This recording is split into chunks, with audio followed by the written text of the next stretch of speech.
Na araw mga bossing, so ngayong araw mga boss, available tayo 2016 Subaru Outback. So alam naman natin, kapag Subaru kalimitan, naka 4-wheel drive yan mga bossing. So ito nga po, isa pong SUV na 5-seater, 4-wheel drive to mga bossing. Makina na ito, 3.6 liters RS unit mga boss, no? Gasoline engine, naka R18, naka all disc brake, meron tong adaptive cruise control mga bossing, naka all option to mga boss, no? Ito yung kanyang front area, so coding net is Monday. Napakagara ng front area na ito mga bossing. 27,000 mileage lang to sa 2016 model mga boss, no? Original mileage yan mga bossing. Ito naman yung kanyang kabilang side, no? Eto, so yun nga, naka R18 na all disc brake and may cladding sa kanyang door panel, may signal light sa kanyang side mirror, meron din siya roof rail mga bossing.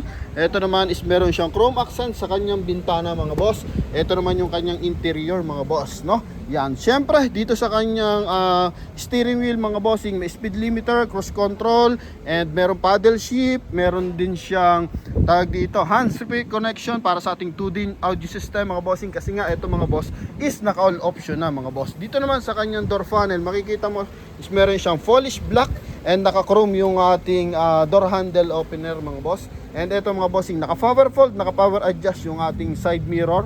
Yan, and ito mga bossing yung kanyang meter cluster. So 27,000 original mileage. Ito is naka-curtain airbags to mga boss, no? Yan, sobrang lamig ng aircon, automatic transmission, napakaganda ng kanyang panel mga boss. Leather seat yung upuan, and ito nga naka-electronic din yung pang-adjust ng kanyang upuan, height and tsaka pa-recline mga boss. Meron pa siyang seal guard, pati yung ating mga bossing, no, pati yung ating tawag dito, yung ating headlight mga boss, so na-adjust rin yan. So once na medyo nakatingala yung ating unit, pag tayo loaded, so pwede mo ma-adjust yan mga boss, no? Perfect na perfect, lalo na sa riding comfort na hinahanap natin sa power. So panalong panalo itong ating Subaru na to. Subaru Outback, tama mga boss, no? So nalilito kasi ako mga bossing, kasi meron din tayong Forester, no, na halos same ng itsurahin na ito mga bossing. Ito naman sa kanyang second row, so ganun pa rin yan mga boss. Leather seat yung upuan, merong aircon ventilation. Yan, napakalamig ng aircon. All leather set mga boss, napakagara ng kanyang armrest mga bossing, no?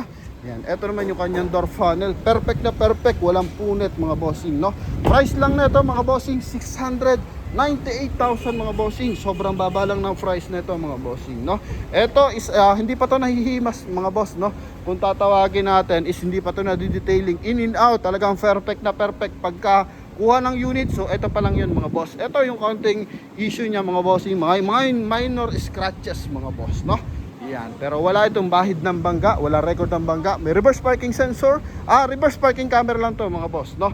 And naka-LED light yan. So yung kanyang tag dito, park light mga bossing, and ito yung kanyang kabilang side. 90% red light to mga bossing, no? Yan, sa mga naghahanap ng Subaru Outback mga boss, eto, panalong panalo, abangan nyo after detailing na ito mga bossing. Ang presyo lang nito mga boss is only 690,000 mga boss, no? Yan, kaya sa ating mga buyers na naghahanap dyan ng Outback mga bossing, so eto, maraming Outback, yun nga lang, nagdidepende yan sa presyo. Meron kasi usually nasa 800,000 mga boss, usually 850 to mga bossing. Lalo na ganito mga keyless entry na top of the line, so medyo mataas ang price. Pero sa ating mga bossing is only 698,000, negotiable pa yan mga bossing. Okay? Yan, napakagara ng ating unit. Kaya sa ating mga buyers na interesado, so wag po mag-aatubilin tumawag sa ating contact number. Connected po yan ng Viber and WhatsApp mga boss. Okay? So yun lamang mga bossing. Thank you very much and God bless you all. Bye-bye.